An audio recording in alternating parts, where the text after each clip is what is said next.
Salam əziz 5-ci sinif şagirdləri. Biz deməli bu gün sizinlə Sara Xatunun mətninin izahına baxmağa çalışacağıq. Yəqin ki, hər kəs mətni oxuyub. Biz deməli sizinlə birbaşa sualların izahına keçəcəyik.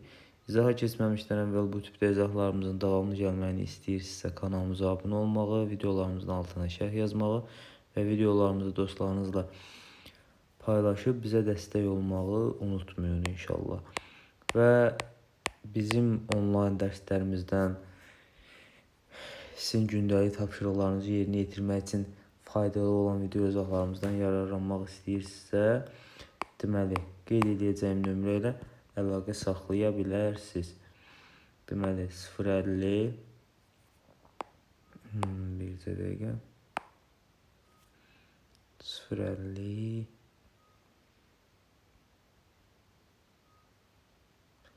745 5'i biraz düz yaza bilmədim. 85 97. Deməli, bu nömrə ilə əlaqə saxlayıb dərslərimiz haqqında məlumat ala bilərsiniz. Keçək indi mətnimizin izahına.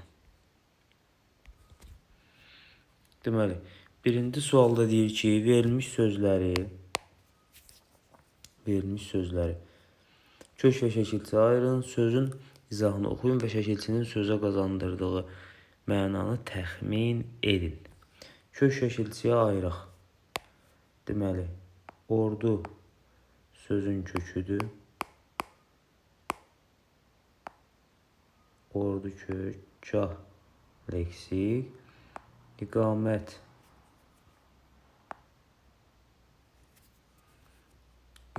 sözün köküdür, gah leksik. Deməli, kök şəkilçiyə ayırdıq. Qoşunların müvəqqəti mənzil saldığı yerdir ordugah. Ordu nədir bəs? Ordu qoşunun özüdür. Qoşunun özü ordudur. Gah şəkilçisi ona qoşulub, qoşunun yerləşdirdiyi yer mənasını verib. İqamət bir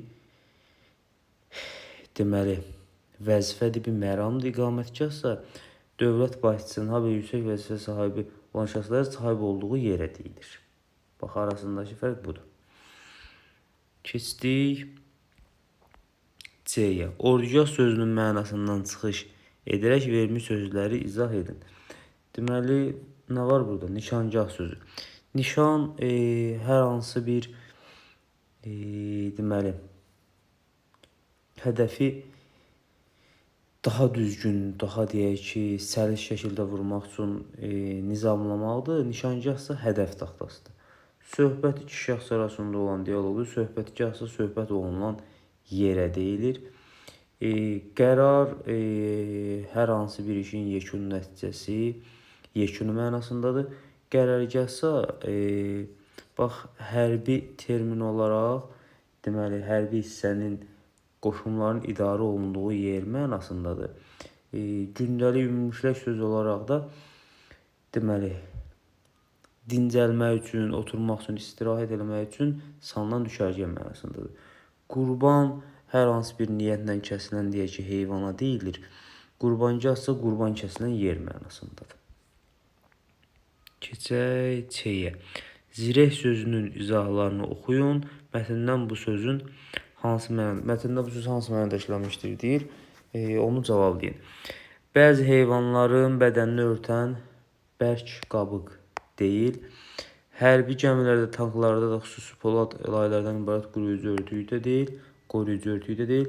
Ox və silahlardan qorunmaq üçün döyüşçülərin üstündə gedikləri hərbi gemi, bəli, deyir, əbüsayət çıxanda zirehli idi. Buna görə də Sara xatun qorxur ki, o döyüşə hazırlaşır. Cavabımız 3-dür burada. Keçək 2A-ya. Mətndən çıxış edərək adı çəkilən şəxslərin kimliyini müəyyən edin. Uzun Həsən Ağqoyunlu dövlətinin hökmdarı. Gəldi C-yə. Əmir Teymur Teymurilər dövlətinin banisi, bu gəldi C-yə. Əbu Səid Teymur dövlətinin hökmdarı gəldi B-yə. Fatih Məhəmməd də Osmanlı dövlətinin hökmdarı getdi A-ya. Sonra B. Mətnə əsasən doğru fikri müəyyən edin. Hadisələr Qarabağda baş verir. Doğrudur. Əbu Səid deyir ki, Sara xatunla razılaşandan sonra deyir ki, amma mən bu qışı bu Qarabağda keçirmək istəyirəm. O da Qarabağda düşərgə salıb hücuma keçməyi planlayır da. Bəli, bir doğrudur. Aramsız yağışlar Uzun Həsən döyüşə başlamağa imkan vermirdi. Xeyr, yağış başlayacağını biz görürük sadəcə mətndə. Yağış yağdı, döyüşə imkan vermədi kimi anlayışlar yoxdur.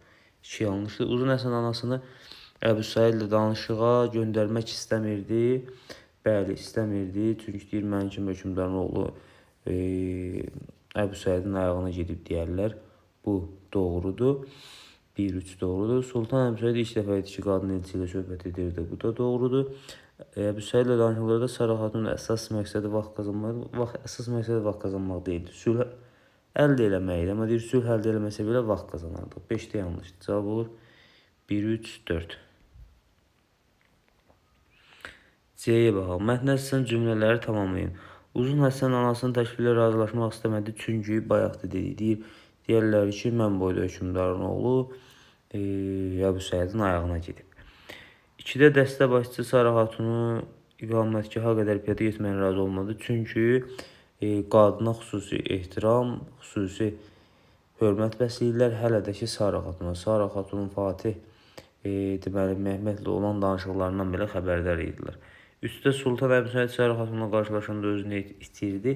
Çünki o ilk dəfə idi qadın elçi ilə üz-üzə gəlirdi. Hələ ki, bu dediyim kimi Sara xatun kimi bir şəxsiyyət olur. Sara xatun ilə gəlini Dəsminə xatun arasındakı diyaloqdan çıxış edərək onların xarakterinə münasibət bildirir. Baxın, hər ikisi əqidəli, öz namusunu, öz qeyrətini hər şeydən üstün tutan xanım idi. Sara xatun daha deyək ki, hökümlü, daha uzaq görən idi. Dəsminə xatunu isə ona nisbətən daha kövrək, daha incə, daha zərif bir qadın idi. Və hər ikisi dediyim kimi öz namusun, qeyrətini hər şeydən üstün tutur. Buna uyğun olaraq da Sara xatun ona barmağındakı üzüyü çıxarıb verir ki, əgər döyüş olsa və biz əsir düşsək, sən bu üzüyün qaşındakı zəhəri içərək özünü öldürüb, səni hər hansı bir ziyan, namusuna bir xələl gəlməyinə icazə verməzsən. Dinləmə 21-i dinlədiniz yəqin ki, özünüz. Deyir ki, burada cədvələ əsasən qeyd götürməklə Azərbaycan 15-ci əsrdə mətnini dinləyin. Bunu dinlədik, 3 sadə bir şey yoxdur. Keçək indi B-yə. Dinlədiyimiz mətndə əsasən hadisənin xronoloji ardıcıllığını müəyyənləşdirin. Bax, mətndə deyir ki, Cahangir Mirzə idi, səhv eləmirəmsə. Onun dövründə Yağqoyunlu hökmdarı süqut eləyir, pis vəziyyətə düşür. Sonra taxta deməli, kim gəlir? Uzun Həsən gəlir, 1-ci 5. Sonra Sara xatun Osmanlı dövləti ilə sülh bağlamasına nail oldu. Sonra 3. Sonra Sara xatun vəfat elədi, 4. Ağqoyunlarla Teymurilərin döyüşündə Əbu Said əsir götürülərək öldürüldü.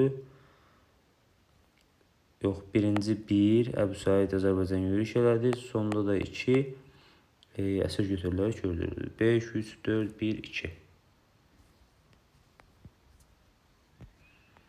Keçək C-yə. Sara xatun mətndə təsvir olunan hansı hadisə dinlədiyiniz mətndəki məlumatlarla üst-üstə düşmür. Bu deyir ki, Sara xatun Osmanlılarla deməli olan danışığından sonra vəfat eləyir.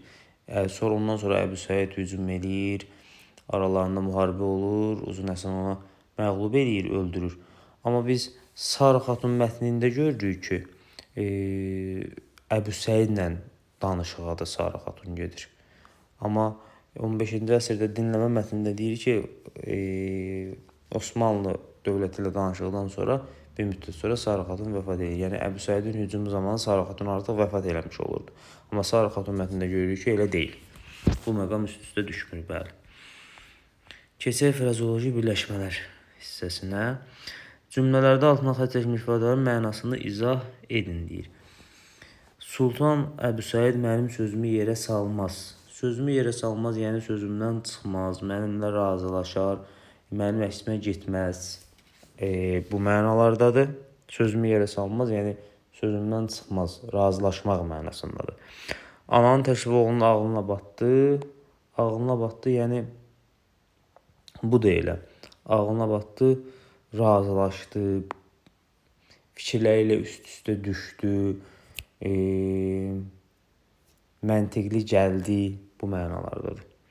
Yadda saxla hissəsində deyir ki, bəzi söz frazeoloji birləşmələr haqqında qısa məlumat. Bəzi söz birləşmələrinin tərkibində sözlər öz həqiqi mənasından uzaqlaşır və bütövlükdə bir leksik məna bildirir, bir məna ifadə edir. Yəni belə sözlərdə frazeoloji birləşmələr deyilir.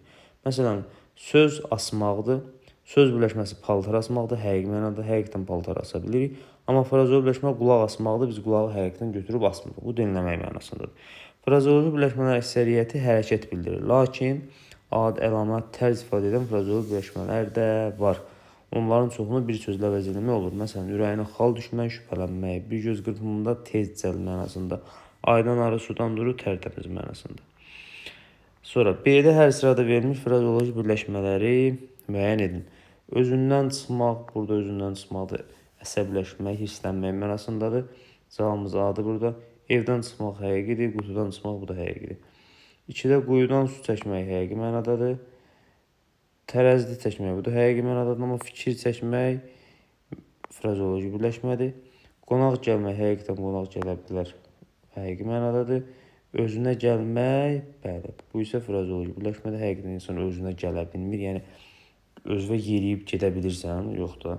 Amma bağa gəlmək həqiqətən bəli, bağa yeriyib gələ bilirsən. 4-də qatardan həqiqətən düşə bilirsən, ağacdan həqiqətən düşə bilirsən, amma ürəyə düşünmək frazeoloji birləşmədir, məcaz mənadadır. Burada da C cavabımız. C-də frazeoloji birləşmənin mənalarını müəyyənləşdirin. Göz verib işıq verməmək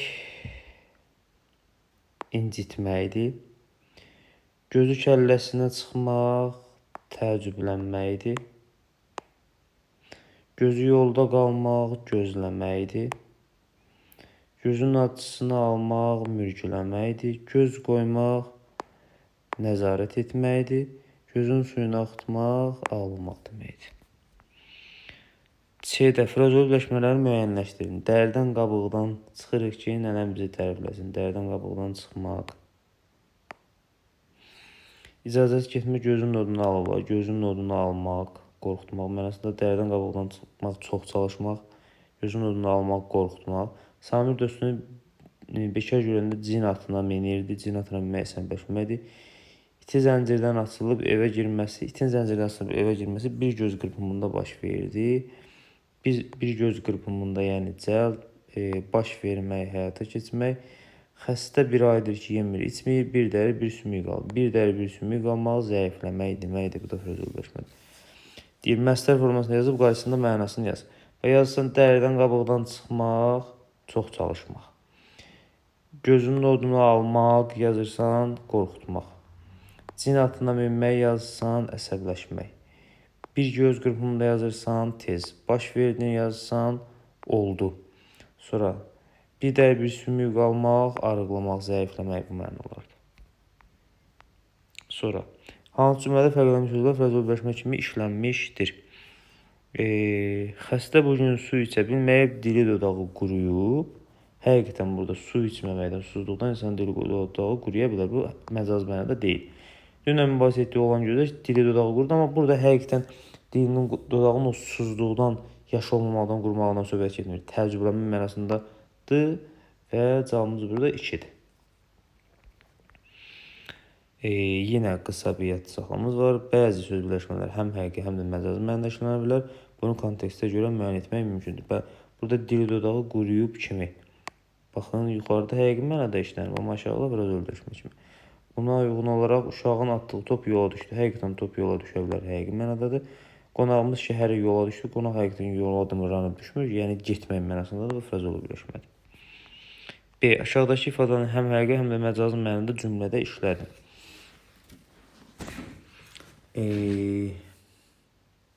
Məsələn, burada da verim nümunə kimi. Əvvəl müqaviləni oxu, sonra qol çək. Qolunu çək, yazmağa mane olursan. Qol çək. Burada imzalamaq mənasındadır frazoloji birləşmədir. Amma burada qolunu çəkmək, yəni bədən üzvünü çəkməkdən, qırağa qoymaqdan söhbət gedir. Bu da həqiqi mənadadır. Başına dolanmaq. Baxın, başına dolanmaq deyir ki, ana balasının başına dolanırdı. Bu frazoloji birləşmədir, əzizləmək mənasındadır. Deyirsən ki, nə deyək? Milçək uşağın başına dolanırdı. Həqiqətən başına fırlanırdı da. Burada isə həqiqi mənadadır. Sonra əl qaldırmaq. Deyirsən ki, atam 2 dəfə idi mənə əl qaldırırdı, yəni vururdu. Frazoloji birləşmə kimi. Frazoloji birləşmə kimi necə işlədə bilərik bunu? Deyirsən ki, daha doğrusu əl qaldırmaq, vurmaq mənasında olanda frazoloji birləşmə olur. Amma suala cavab vermək üçün əlin qaldırır, əlini uzadır. Burada isə həqiqi mənadadır. Sonra əl tutmaq, yəni dostumun əlindən tutdum, həqiqətən yapışdı, tutdu mənasında. Bu həqiqi mənadadır, amma kömək etmək mənasında. Deyirsən, çətin vəziyyətimdə mənə dostlarım əl tutdu, yəni kömək etdi. Burada frazoloji birləşmədir. Burnunun ucu göynəmək, darıxmaq mənasında frazoloji birləşmədir. Məsələn, ananın balası üçün burnunun ucu göynəyirdi. Burada frazoloji birləşmədir. Amma soyuqdan burnunun ucu göynəyirdi. Burada həqiqi mənadadır. Ələ almaq, bir insanı öz tərəfinə çəkmək, başını allatmaq bu mənalarda. Deyirsən, o sözlərlə məni ələ aldı, sakitləşdirdi, öz tərəfinə çəkdi. Burada frazoloji birləşmədir. Amma məsələn, nə bilim, qələmi əlimə aldım, bu zaman həqiqi mənadadır. C-yə baxaq. Cümlələrdə altından xətt çəkmə sözləri frazoloji birləşmələrlə əvəz edin. Hansı cümlədə fikir daha təsirli ifadə olunur? Altından xətt çəkilənlər frazoloji birləşməni əvəz edir. Direktorun otağından çıxanda bikef idi, deyirsən, qanı qaralmışdı. Neçə ildir ki, zalım kişi onu incidir, gün verib işıq vermirdi. İncidir ondan əvəz edirsən. Allabaş tapılanda bikef iddə qanı qaraldı ilə əvəz elədin. Allabaş tapılanda sevindi, çiçəyi çırtladı. Sevindi, çiçəyi çırtladı ilə əvəz edirsən. Çəkdiyim rəsmə baxanda heyrətləndi. Heyrətləndini də gözü kəlləsinə çıxmaq. Bundan əvəz eləyə bilərsən. Burada verilmiş qabağında bikef idi. Gözlərinə, deməli, bikef idi nəylə? Qaşqabağı yeri süpürürdü. İncidir, gününü qara eləyib. Sevindi, ağzı açıla qaldı. Heyrətləndi, gözlərinə işıq gəldi. Sonra frazoloji birləşmələrin sinonimliyi və antonimliyi. Leksik mənası olan bir çox sözlər kimi frazoloji birləşmələrində sinonimlik, antonimlik xüsusiyyətləri olur həqiqətən.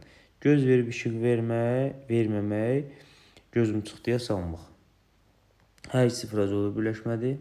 Hər ikisində mənası eynidir. Sinonimlərin deyilişi, yazılışı müxtəlifdir. Bax, bunun yazılışı ilə bunun yazılışı, deyilişi müxtəlifdir, amma mənaları eynidir. Göz verib işıq vermək, gözüm çıxdıya salmaq. Hər ikisi məhdudlaşdırmaq, narahat eləmək mənasındadır. Qanı qaralmaqda pis olmaqdır, antonimliyi ilə söhbət gedir artıq. Kefi kökəlmək isə əksidir, sevincli olmalıdır. Baxaq indi bunlara uyğun görək nə çalışma var. 2 dənə qalıb demək. C-nin 1-2-si. Göy rənglə verilmiş birləşmələrin sinonim və antonimini müəyyənləşdirin. Akif bayaqdan sual verir, dil boğaza qoymur. Deməli, dil boğaza qoymur, çox danışır mənasındadır. Bunun sinonimi və antonimi də bax. Ay bala, az danış, dil otu yemisən. Bəli, bu sinonimidir. Dil boğaza qoymaqda, sonra dil otu yeməkdə, hər ikisi çox danışmaqdır. Bu olur sinonimi. Ağzına sual oturmuş, deyəsən insandan xəbər yox. Ağzına sual oturmaq isə susmaq mənasındadır, bu isə antonimidir. Deməli, dil otu yemək oldu, dilə boğaza qoymağın sinonimi, ağzına sual oturmaq oldu antonimi. İkiyə baxaq. Seymur əlini əlinin üstünə qoyub heç bir iş görmür. İndi bunun da sinonim, antonimi də var. Əlini əlini qoyub üstünə qoyub, deməli, aydan yorğun olduğu üçün əlini ağdan qaraya vurmurdu. Bax, əlini əlinin üstünə qoymaq heç nə eləməməkdir. Əlini ağdan qaraya vurmamaq da heç nə eləməməkdir. Bu onun sinonimidir. Gecəni gündüzə qatdım, nəhayət imtahanı üstü. Gecəni gündüzə qatdım isə çox çalışmaqdır, hər şeyə can atmaqdır. Bu isə onun antonimidir. Bu qədər əziz 5-cilər, gələn videolarımızda, dərslərimizdə görüşənə qədər sağ olun.